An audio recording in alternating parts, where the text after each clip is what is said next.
우리 하나님 말씀 보도록 그렇게 하겠습니다. 하나님 말씀은 창세기 41장 1절에서 8절까지입니다. 창세기 41장 1절에서 8절. 우리 같이 한 목소리 읽겠습니다. 그로부터 만 2년이 지나서 바로가 꿈을 꾸었다. 그가 나일 강가에 서 있는데 잘생기고 살이 찐 암소 7마리가 강에서 올라와서 갈밭에서 풀을 뜯는다. 그 뒤를 이어서 흉측하고 야윈 다른 암소 7마리가 강에서 올라와서 먼저 올라온 소들과 함께 강가에 선다. 그 흉측하고 야윈 암소들이 잘생기고 살이 찐 암소들을 잡아먹는다. 바로는 잠에서 깨어났다. 그가 다시 잠들어서 또 꿈을 꾸었다. 이삭 7개가 보인다. 토실토실하고 잘 여문 이삭 7개가 나오는데 그것들은 모두 한 줄기에서 나와서 자란 것들이다. 그 뒤를 이어서 또 다른 이삭 7개가 피어 나오는데 열풍이 불어서 야위고 마른 것들이다. 그 야윈 이삭이 토실토실하게 잘 여문 이삭 7개를 삼킨다. 바로가 깨어나 보니 꿈이다. 아침에 그는 마음이 뒤숭숭하여 사람을 보내어서 이집트의 마술사와 현인들을 모두 불러들이고 그가 꾼 꿈 이야기를 그들에게 하였다. 그러나 아무도 그에게 그 꿈을 해몽하여 주는 사람이 없었다. 아멘. 네, 계속해서 오늘 말씀 함께 나눌 터인데요. 우리 1절 같이 한번 볼까요? 1절.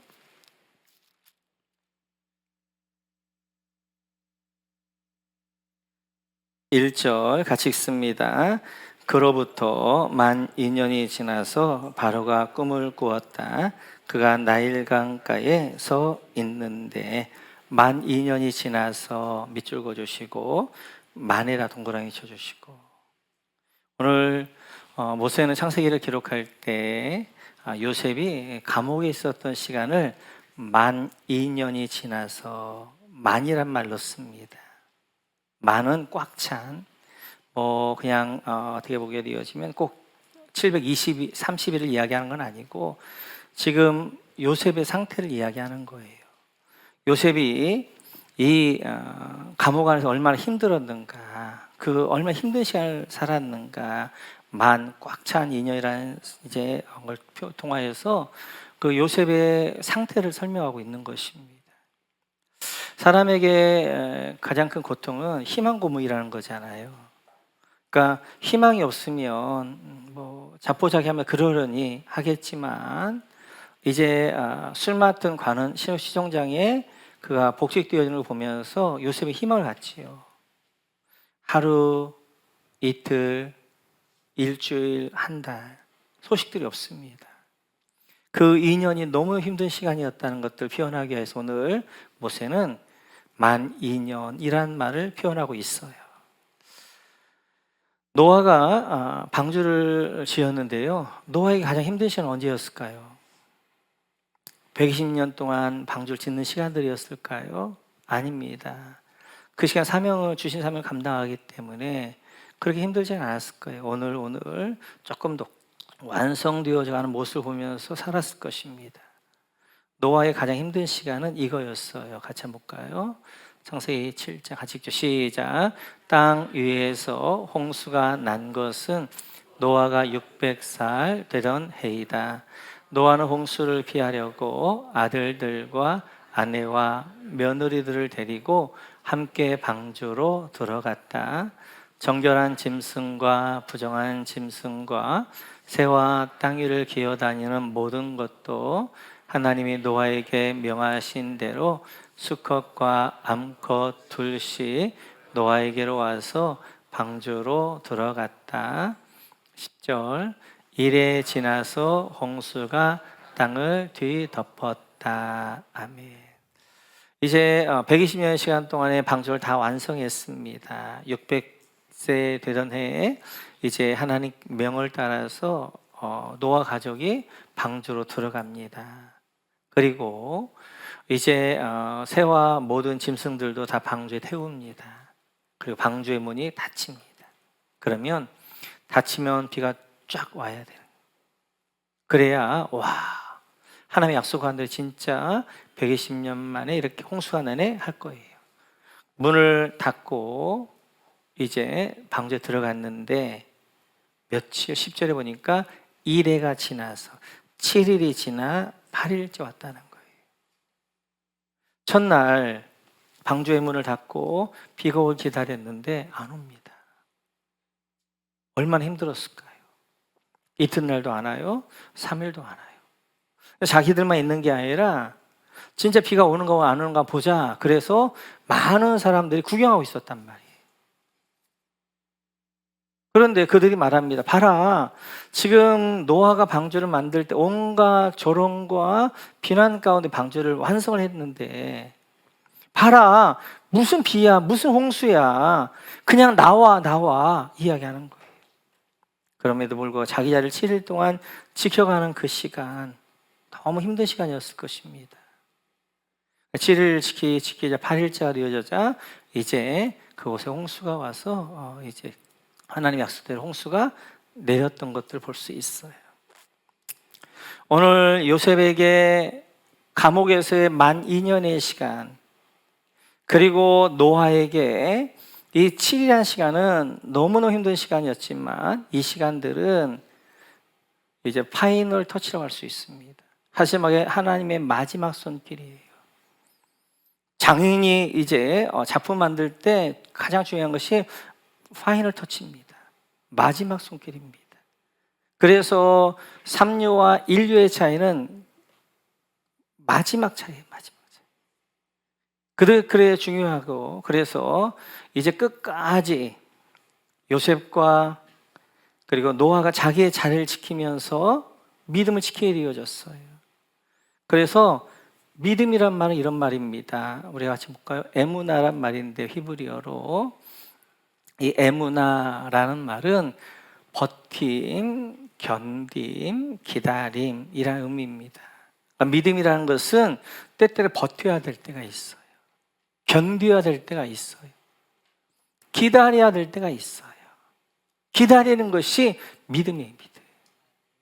오늘 지금 요셉은 2년 동안 이제 이 감옥에 기다려야 됩니다. 노아는 7일 동안 그 방주 안에서 기다려야 되는 거예요. 그래서 믿음은 기다림이에요.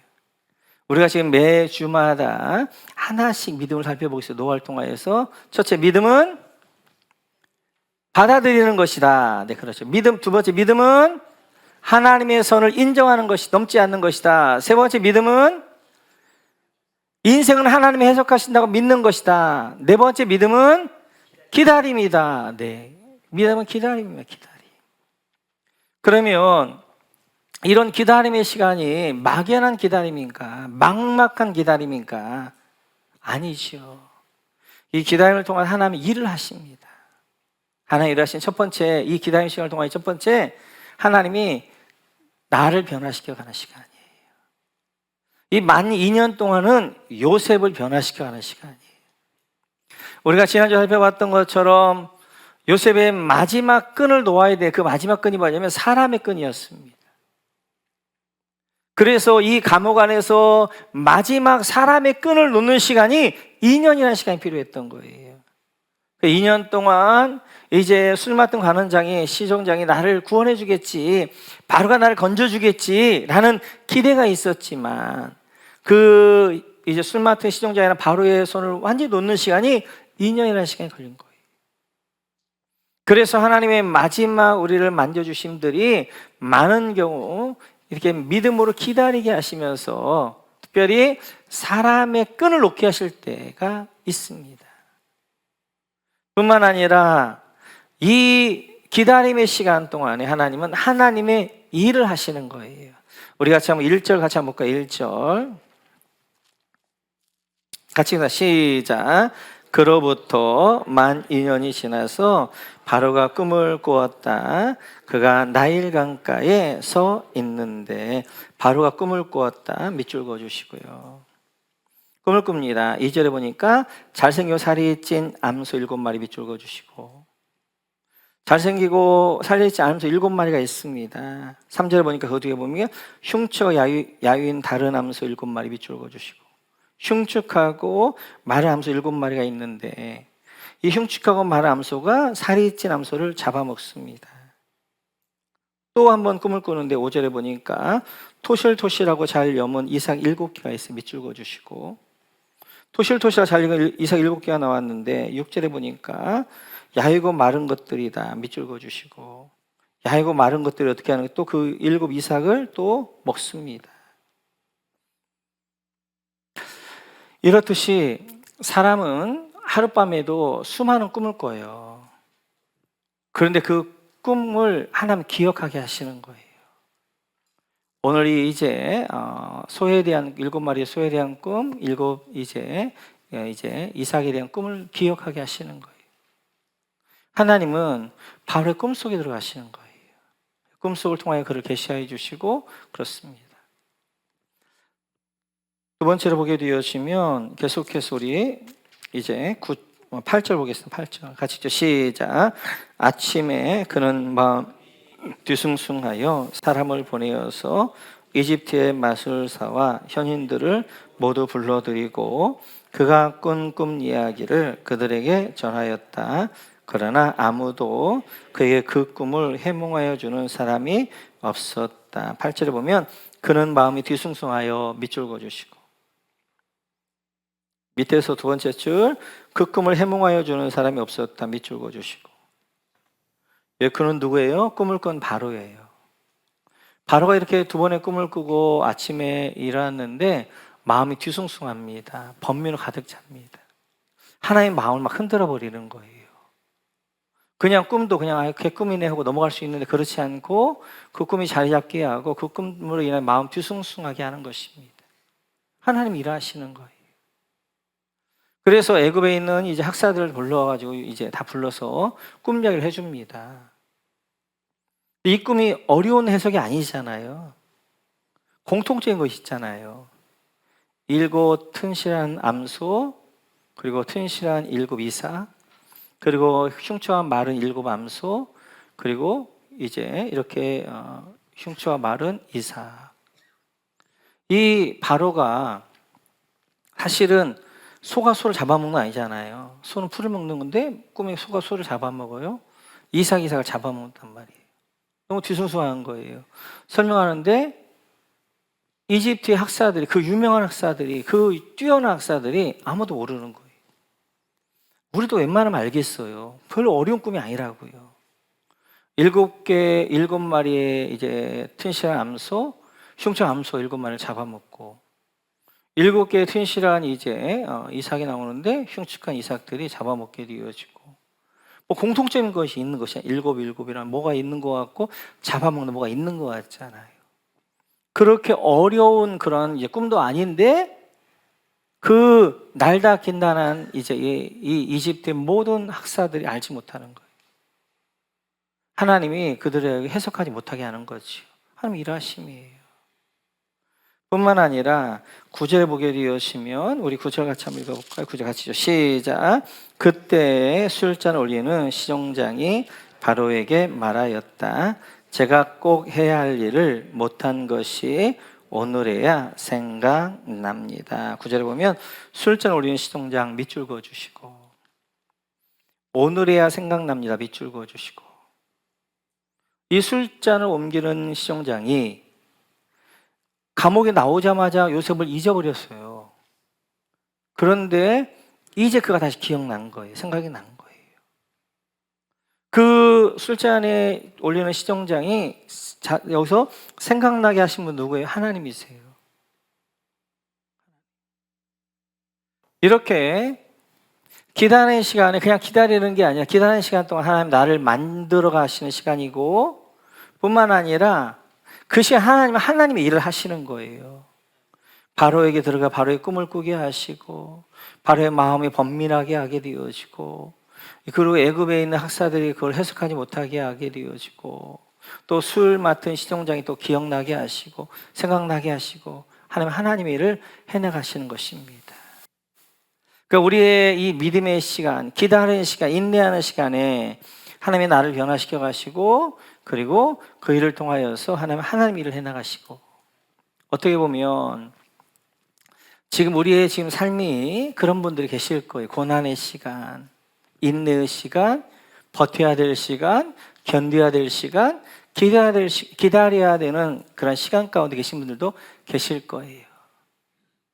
그때는 버티는 거예요. 기다리는 거예요. 그냥 요셉은 어떻게 하는 거예요? 감옥에 그냥 있는 거예요. 노아는 어떻게 하는 거예요? 방주 안에 있는 거예요. 방주문을 열고 막 어떻게 하는 게 아니라 그냥 방주 안에, 그때는 기다려야 돼. 버텨야 돼. 견뎌야 돼. 그럴 때가 있는 거예요. 그런데 나중에 보게 되어지면 그 기다림의 시간, 그 견디는 시간이 그냥 허송 시간이 아니라 그 버티면서 하나님이 나를 변화시켜 가셔요. 내 영적 맷집들을 강하게 하십니다. 뿐만 아니라 나중에 보게 돼요. 그때 하나님은 일하고 계신 거예요. 나는 가만히 있는데, 견디는데, 버티는데, 그때 하나님은 하나님의 일을 해나가시는 거예요. 지금 우리가 만약 여러분 가운데 이런 시간들이 있다면 하나님이 여러분 가운데 일할 줄로 믿습니다. 꿈을 이제 요셉에게 설명하게 되어집니다. 그러자 요셉이 이렇게 말해요. 우리 같이 한번 16절입니다. 같이 읽죠. 시작. 요셉이 바로에게 대답하였다. 저에게는 그런 능력이 없습니다. 임금님께서 기도하실 대답은 하나님이 해 주실 것입니다. 여러분, 대답은 하나님이 해 주실 것입니다. 밑줄 그어주시고, 바로가 요셉에게 꿈을 설명합니다. 그때 요셉이 말합니다. 저는 이걸 해석할 능력이 없습니다. 인생 해석은 하나님이 하십니다. 그가 이제 그 대답은 하나님이 해주실 것입니다. 인생 해석 하나님이 하십니다. 라고 하면서 그가 이제 해석하게 되어져요. 우리 29절, 30절 같이 볼까요? 같이 읽죠. 시작. 앞으로 올 7해 동안에는 온 이집트 땅에 큰 풍년이 들 것입니다. 그런데 곧 이어서 7해 동안 흉학년이 들 것입니다. 그렇게 되면 이집트 땅에 언제 풍년이 있었더냐는 듯이 지나간 일을 다 잊어버리는 게 될 것입니다. 그리고 기근이 이 땅을 황폐하게 할 것입니다. 지금 7 이제 살이 찌고 암소, 그 다음에 튼실한 7 이삭은 여러분 29절 7해 동안에는 온 이집트에 큰 풍년 밑줄 그어주시고 7해 풍년이 있을 거라는 거예요. 그 다음에 나왔던 이제 파리하고 흉측한 암소가 잡아먹게 되어지고 그 흉측한 이삭이 잡아먹게 되어지는데 그것은 30절에 보니까 7해 동안 흉년 밑줄 그어주시고 7해 동안 흉년이 있을 거라는 거예요. 그래서 7해 연달아 흉년이 있게 되어지고 7해 연달아 흉년이 있게 되어질 터인데 이 흉년 앞에 있는 풍년을 다 잊어버릴 정도의 엄청난 흉년이 올 것이란 거예요.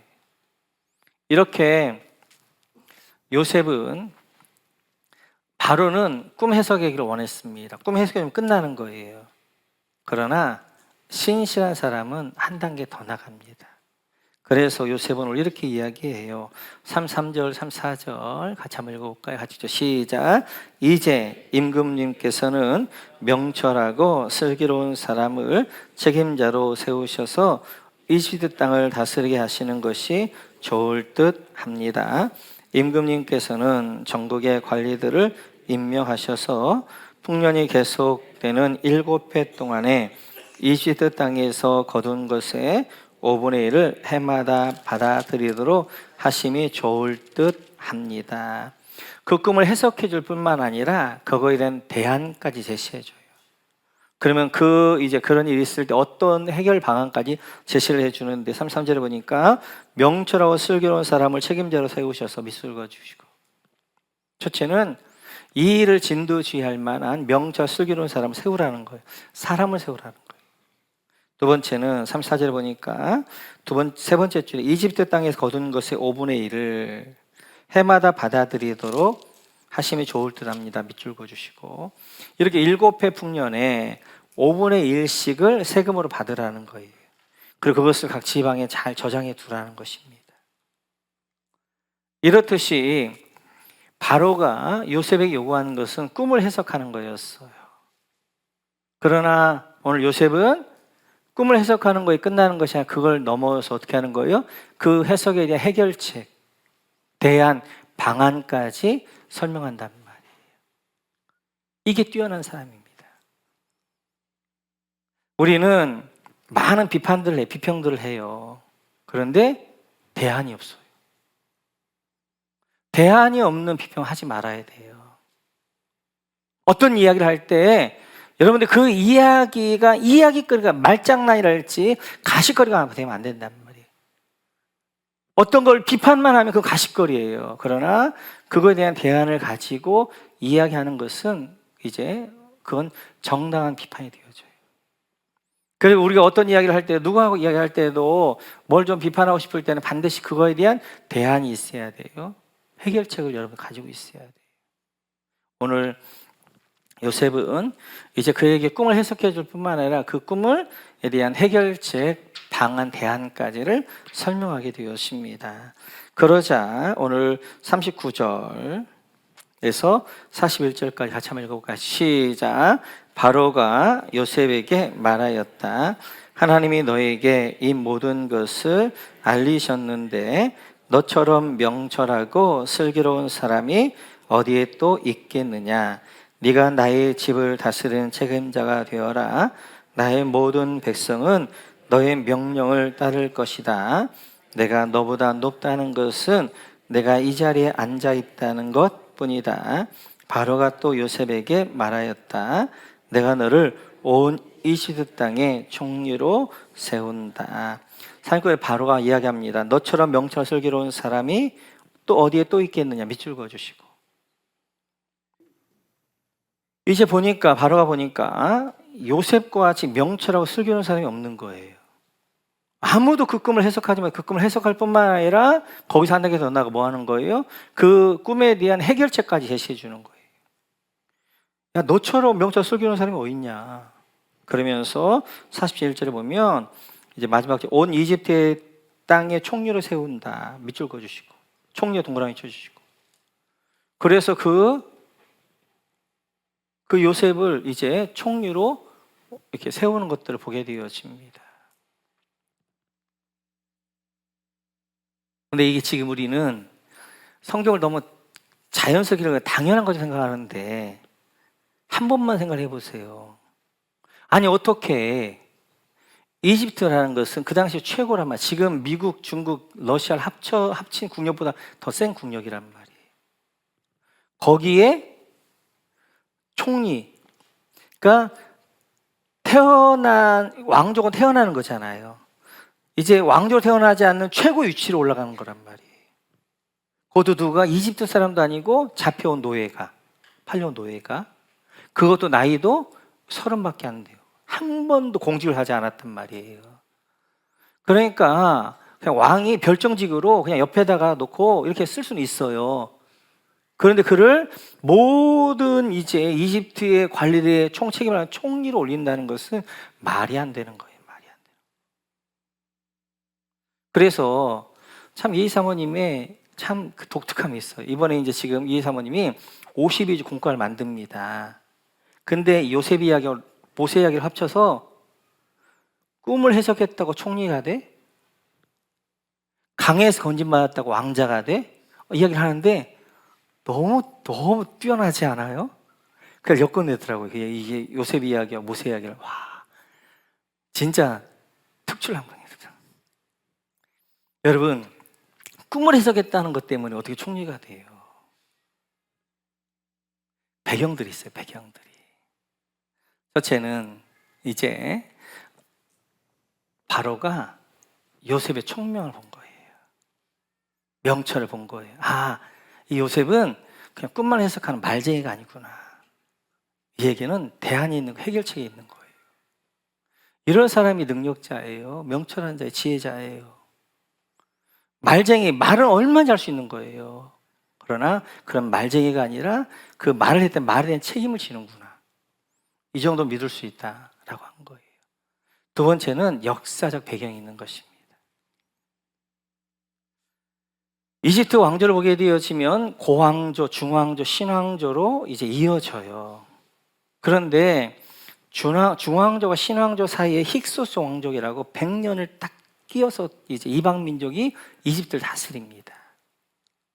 요셉이 지금 있었던 시대는 힉소스 왕조 때예요. 이 힉소스는 메소포타미아 쪽에 있었던 셈족인데요. 힉소스 왕족이 지금 이집트를 다스리고 있는 거예요. 근데 딱 요셉의 얘기를 딱 들으니까 거기에 뭐가 있냐면 자기가 이방 민족이잖아요. 이집트를 다스릴 거기에 방안이 다 있는 거예요. 그리고 그 요셉도 자기가 갔던 셈족이란 말이에요. 여기는 이제 이집트는 함족인데, 그러니까 요셉을 이제 픽업해가지고 총리로 쓰는 거예요. 이런 이야기죠. 지금 이제 힉소스 왕족이 100년 동안 다스리게 되어지는데 정당성이 없습니다. 굉장히 왕권이 흔들립니다. 그런데 요셉이 이야기를 하면 왕권을 세울 수 있는 계기가 되어진 거예요. 풍년 7년 동안에 이제 곡식을 다 모아놓고 흉년이 되어지면 사람들이 없으니까 그 곡식을 사갈 거 아니에요. 그럼 돈 주고 먼저 팔아요. 근데도 이게 1, 2년 아니고 7년이잖아요. 그럼 나머지 때는 집문서, 땅문서를 가져올 거예요. 그냥 그래서 그것을 가지고 그냥 나눠준 게 아니라 이제 판 거예요. 그래서 이제 이집트에 있는 많은 사람들이 집문서, 땅문서를 다 가져온 거예요. 그래 누구 것이 된 거예요? 바로 것이 되어지고 바로가 나중에 그걸 나눠주죠. 이러면서 어떻게 한 거예요? 왕권이 강화되어지고 이집트를 완전히 정복하게 되어지죠. 여기에 방안이 있었네. 그래서 그 바로가 어떻게 하는 거예요? 요셉을 총리로 쓰게 되어지는 거예요. 지금 그 수천 년의 이제 이집트 역사 가운데 그들은 피라미드를 만드는 역사 이제 사람들입니다. 그 가운데 중간에 딱 한 시간 100년 정도 힉소스가 딱 이제 그들 정복하게 되어져요. 왜 그랬느냐?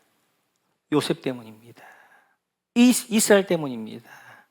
이때 어떻게 하는 거예요?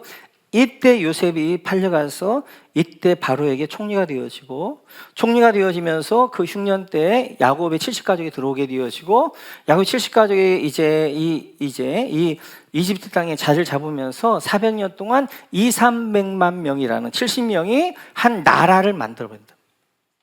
그것을 위하여서 하나님께서는 이 강력한 이집트의 힉소스 민족이 다스리는 100년 시간을 줘가지고 그 100년 동안 그 일들을 하신단 말이에요. 자, 누가복음으로 한번 가보시겠어요? 누가복음 2장 1절 같이 읽죠. 시작. 그때 아우구스투스 황제가 칙령을 내려 온 세계가 호적 등복을 하게 되었는데, 아멘. 이때 이제 아우구스투스가 로마의 초대 황제가 됩니다. 그 왕권이 어떻게 되면 아우구스투스하고 안토니오하고 클레오파트라 연합군대하고 이제 마지막 전쟁이 있어요.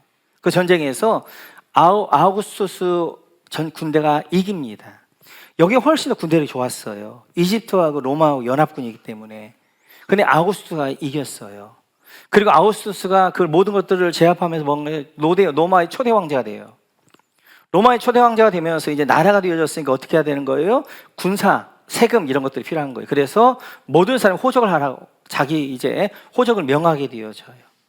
그래서 이 아우구스투스의 명에 의하여서 이제 호적을 갖다가 베들레헴에 이제 마리아가 예수를 낳게 되어지는 거예요. 아우구스투스와 그리고 안토니오 클레오파트라의 연합군대, 여기를 왜 승리하게 하시느냐? 아우구스투스가 왜 황제가 되어지고 왜 그가 이제 로마에게 호적하라고 명하느냐? 예수님 때문이에요. 예수님이 베들레헴에 태어나야 되는 거예요. 근데 예수님의 부모들 어디에 있는 거예요? 나사렛에 있는 거예요. 예수님이 나사렛에 태어나면 안 된다. 구약의 약속들은 다윗 동네 베들레헴에 태어나야 된단 말이에요. 그러니까 하나님이 어떻게 하는 거예요? 역사의 주관자이신 하나님이 로마 황제에게 호적하라 명하게 되어지고, 그 호적을 하러 이제 예수님의 아버지였던 요셉이 이제 마리아와 함께 이 베들레헴에 갔다 거기서 예수님을 낳게 되어지는 거죠. 이렇듯이 지금 애굽의 역사 가운데서, 그 강력한 역사 가운데서 힉소스 왕조가 이제 그렇게 100년을 다스리는 것은 이스라엘 때문, 요셉 때문이에요. 아하수스가 승리하게 되어지고 로마 황제가 되어지고, 그리고 이제 호적을 명한 것도 누구 때문에? 예수님 때문이란 말이에요. 마찬가지로 이 시대 가운데 역사의 주관자는 하나님인 줄 믿습니다. 우리나라 역사도 마찬가지예요. 우리 지금 혼돈의 시기 가운데 있습니다. 저는 12.12나 5.18을 어렸을 때 경험을 했어요. 저는 86학번이어서 86년도, 87년도 그 전두환의 무도한 정권하고 대학 가면서 수업 못하고 저는 데모만 했어요. 민주화를 성취해냈어요. 저는 방글라데시에 있는데 그 소식을 듣고 저는 너무나 깜짝 놀란 거예요. 그럼에도 불구하고 늘 제가 이제 새벽 기도회 때 우리 함께 기도했던 것처럼 이 나라에 사람에게 소망이 없습니다. 이 나라의 소망은 지금도 이 민족을 위해 기도하는 주 예수인 줄 믿습니다. 이 나라 일제 치하에서, 그 강력한 일본의 그 치하에서도 독립하게 하신 분은 하나님이신 줄 믿습니다. 6.25 전쟁 가운데 승리하신 분은 하나님 믿습니다. 우리는 군사 정권에서 민주화를 이룬 것도 하나님이 그렇게 하셨어요. 97년도에 IMF 이제 그런 위기도 전 세계에서 가장 모범적으로 잘 극복하게 하신 것도 하나님이 좀 믿습니다. 2008년 금융위기뿐만 아니라 코로나도 가장 모범적으로 이룬 민족이 한국이에요. 우리가 대단해서요? 아닙니다. 하나님은 이 한국을 들어 쓰신 줄 믿습니다. 역사의 주관자가 이 마지막 시대에 선교 한국을 이룰 민족을 세워야 되기 때문에 이 민족 역사 가운데 깊게 관여하시고 인도하는 줄로 믿습니다. 우리 선배 외국에서 오셨던 성도님들이 이렇게 기도했어요. 같이 한번 볼까요? 가능한가요? 네, 언더우드 선교사님의 기도라고 그러는데 정확하게 언더우드인가 누군가는 밝혀지지는 않고 있어요. 그렇게 기도합니다. 주여, 지금은 아무것도 보이지 않습니다. 주님, 메마르고 가난한 이곳 조선 땅, 나무 한 그루 시원하게 자라오르지 못하고 있는 이 땅에 저희들을 옮겨와 심으셨습니다. 그 넓고 넓은 태평양을 어떻게 건너왔는지 그 사실 자체가 기적입니다. 지금은 아무것도 보이지 않습니다. 보이는 것은 그저 고집스럽게 얼룩진 어둠뿐, 어둠과 가난과 인심에 묶여있는 조선 사람들 뿐입니다. 그들은 왜 묶여있는지도 고통이라는 것도 모르고 있습니다. 고통을 고통인 줄 모르는 자에게 고통을 벗겨주겠다고 하면 의심부터 하고 화를 냅니다. 조선 남자들의 속성이 보이지 않습니다. 이 나라 조정의 내심도 보이지 않습니다.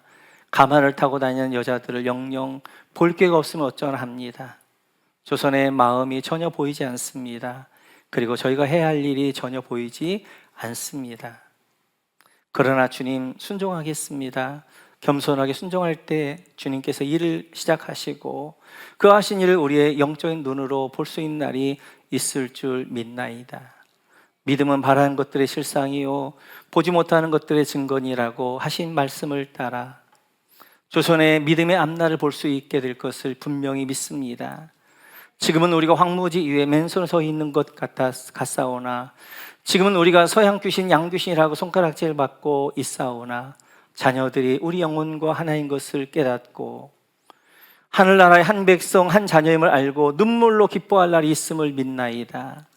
지금은 예배드릴 예배당도 없고 학교도 없고 그저 이곳 모든 사람들로부터 경계, 의심과 멸시와 천대함이 가득한 곳이지만 이곳이 머지않아 은총의 땅이 되리라는 것을 믿습니다. 주여, 오직 제 믿음을 붙잡아 주소서. 아멘. 이 땅에도 성도님들의 기도입니다. 캄캄한 흑암과 같은 이 땅, 그러나 그 성사람들이 믿음으로 기도의 씨를 뿌리고, 토마스 성사람 같은 경우는 순교의 씨를 뿌렸을 때, 지금 이 나라가 그 성사님들 오셔가지고 하셨던 일이 뭐예요? 우리나라 선교하고 오셨던 성사님들 너무 잘하셨던 것은, 우리나라는 성사님 오셔가지고 학교를 짓고 병원을 지었어요. 우리 전주에도 보게 되면 신흥고등학교, 신흥중학교, 기전 중고등학교, 예수병원, 광주에도 마찬가지고 순천에도 마찬가지고요. 그거 가는 것들마다 어떻게 하는 거예요? 학교를 짓게, 학교를 지어서 사람을 키우게 되어지고 병원을 지어서 이제 치료하는 일들을 했단 말이에요. 그 수많은 눈물의 기도가 있기에 하나님은 이 역사 가운데 인도할 줄로 믿습니다. 하나님이 주인이기 때문에 어떠한 무각함 가운데도 하나님 반드시 이 나라 후퇴하지 않고 전진 또 이 과정을 통하여서 더 믿음으로 더 굳세게 나가게 하실 줄로 믿습니다. 이때 우리가 잘 하셔야 돼요. 우리 여도 야도 아닙니다. 이제 우리는 좌두우도 아닙니다. 우리는 하나님 편에 서서, 하나님 앞 편에 서서 기도하면서 중심을 잡고 이 나라가 흔들리지 않도록 우리 모두가 함께 할 줄로 믿습니다. 한 가지만 더 보고 마무리하겠습니다. 이렇게 해서 이제 요셉이 총리가 되어서 결혼을 하게 되어지는데요.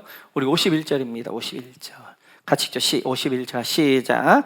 요셉은 하나님이 나의 온갖 고난과 아버지 집 생각을 다 잊어버리게 하셨다 하면서 맏아들 이름을 므낫세라고 지었다. 여러분, 므낫세 동그라미 쳐주시고, 다 잊어버리게 하셨다 밑줄 그어주시고, 므낫세는 고통을 잊어버렸다라는 뜻이에요. 그래서 요셉의 첫째 아들을 므낫세 이름을 짓게 되어지고, 둘째 아들 52절 같이 읽죠. 시작. 둘째는 내가 고생하던 이 땅에서 하나님의 자손을 번성하게 해주셨다 하면서 그곳 이름을 에브라임이라고 지었다. 에브라임 동그라미 쳐주시고, 번성해 주셨다 밑줄 그어주시고, 에브라임이라는 것은 번성하다, 창대하다. 그 밑에 보면 여러분 니은에 보면 갑절로 열매를 맺다 하잖아요. 에브라 창성이에요. 임이란 것은 복수입니다. S 들. 그래서 에브라임은 창성한 복, 그 다음에 이제 번창의 복인데 그 복은 하늘의 복, 땅의 복이에요. 이게 요셉의 삶을 잘 설명하고 있습니다. 요셉의 삶은 처음에는 므낫세였어요. 고난의 시간들이었어요. 아버지 집에서 형제들에게 미움받습니다. 형제들 팔립니다. 배반당합니다. 이집트에 와서 보디발의 집에 노예가 됩니다. 억울해 누명을 씁니다. 감옥에 갇힙니다. 하나님 고난을 잊게 하신 거예요. 고난들을 다 잊게 하신 거예요. 그리고 두 번째 그에게 인생 가운데 활짝 열어주셨는데 에브라임, 창성케 되어지는, 번성케 되어지는 하늘의 복과 땅의 복을 허락해 주시는 거예요. 이것이 요셉의 인생뿐만 아니라 우리 모든 그리스도인의 인생이 되어집니다. 우리는 고난의 길을 걷지만, 좁은 문으로 들어가야지만 그 끝은 뭐예요? 영생, 생명이에요. 생명. 그래서 요한복음 2장을 보면 이제 이렇게 이야기합니다. 같이 한번 볼까요? 요한복음 2장 시작. 그에게 말하기를 누구든지 먼저 좋은 포도주를 내놓고 손님들이 취한 뒤에 덜 좋은 것을 내놓는데 그대는 이렇게 좋은 포도주를 지금까지 남겨두었구려 하였다. 이런 내용이죠. 예수님께서 이 땅에 오셔서 첫 번째 표적이 뭐였냐면 혼인잔치에서 물로 포도주 만드는 거였어요. 아니, 첫 인사가 너무 중요하잖아요. 첫 사역 너무 중요하잖아요. 목사에게서 첫 설교 너무 중요한 것이고, 얼마나 예수님의 멋진 설교들이 있단 말이에요. 멋진 사역들이. 보르토 다스가 물고기 돈 5천 명을 먹인다든지, 뭐 나사로가 살아난다든지, 너무너무 사람들 쇼킹하게 할 만한 것들이 많은데, 아니 첫 사역이 첫 이제 그 표적을 물로 포도주 만들어 한단 말이에요. 제가 요한번 살펴봤던 거, 이것은 예수님이 이 땅에 오셔서 뭘 하셨는가를 잘 설명한 거예요. 그리고 그 이제 결론으로 연 회장이 그 잔치를 주관했던 그가 이야기하기를, 이제 그 혼인 불러다 놓고 사람들은 먼저 좋은 걸 내놓았다가 취하면 덜 좋은 걸 내놓는데 어떻게 이 집은 처음에 덜 좋은 걸 내놓다 갈수록 좋아지냐, 포도주가. 그렇게 이야기하는 거란 말이에요. 세상은, 사탄은 처음에는 좋은 포도주를 줍니다. 왜냐하면 미혹해야 되니까. 세상 쾌락과 재물과 이런 것들 미혹하게 되어져. 그런데 나중에는 나쁜 포도주, 절망, 멸망, 사망이에요. 그런데 예수님이 가져오신 하나님 나라, 예수님은 처음에 덜 좋은 거예요. 고난이에요. 좁은 문으로 들어가는 거예요. 좁은 길이에요. 그냥 나중에 보게 되어지면 이제 좋은 포도주예요. 그건 영생이에요. 생명이에요. 하늘에 보게 땅에 보게 충만함이에요. 이 부르심으로 부르셨어요. 지금 우리는 고난의 길을 걷는다 할지라도 이것이 우리의 끝이 아닌 줄로 믿습니다. 우리는 문화셀지라 반드시 에브라임으로 하나님 인도할 줄로 믿습니다. 하늘의 복과 땅의 복을 함께 할 줄로 믿습니다. 그래서 우리가 지금 좁은 길을, 그리고 좁은 길을 걸어가는 이유는 이게 끝이 아니니까. 이것이 멸망이 아니고 이것이 소망이며 이것이 영광이기 때문에. 그래서 지금 우리의 고난은 장차 우리가 받을 영광과 좋게 비교할 수 없다라고 말씀하게 되어지는 거예요. 우리 모두가 문화의 싸움 같아도 에브라임 같은 삶으로 인도할 줄로 믿습니다. 믿습니다.